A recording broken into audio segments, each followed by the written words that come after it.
animatsiya bitta obyektni o'zida 5 ta animatsiya joyladik. Tabaqcha animatsiya yordamida. Endi bu animatsiyalarni tartibini, kirish vaqtini va nima qilganda aynan qaysi paytda ishlashini xohlaymiz. Sichqonchani bosganda yoki ma'lum vaqtdan keyinmi?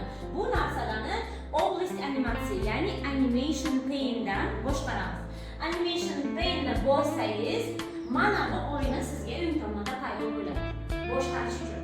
E'tibor beradigan bo'lsak, hammasini raqamlar qo'ygan 5 ta tartib bilan 5 ta animatsiyamizda 5talasidan sichqoncha bor.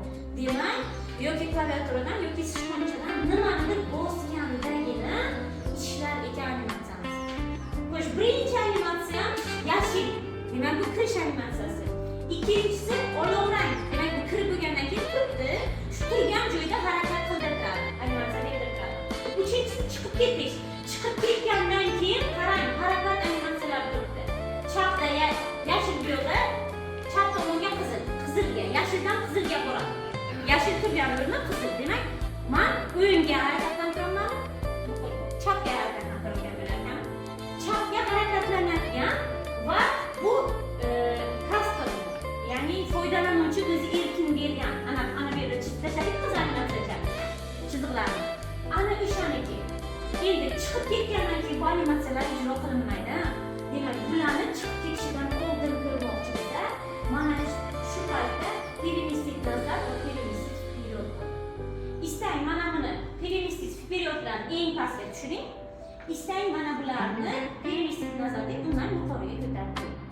Ana endi ijro vaqtida tartib o'zgardi.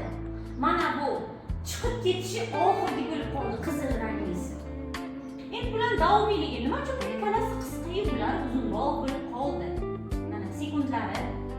Mana sizlarga mana nima tortib ko'rsataman. Risonukni ko'ryapsizmi? Mana risonukni vaqtini yarim soniyada turibdi. Kirib kelish vaqtini ozgina mana oshirish mumkin. Va sichqoncha bosilganda emas, men slaydni boshlagan paytda o'zi kelsin. Bu paytda pashilchik demayman-da, с предыдущим desam, slayd kelishi bilan birga keladi. Ulgurmay qolasiz. После предыдущего after. Afterni bossam, avval taqdimot kirib keladi. Mana vaqtchani ko'rsatyapti. Avval taqdimot kirib keladi, taqdimot kirib bo'ldiki, darrov smayling boshlaydi avtomatik kirishni. Chunki men после предыдущего avvalgi animatsiyadan keyin avvalgi animatsiyada yo'q, bizga переход bo'ldi. Slaydni переходi tugaydi, slayd kirib bo'ldiki, o'sha bundan oldingida slayd kirib bo'lgandan keyin animatsiya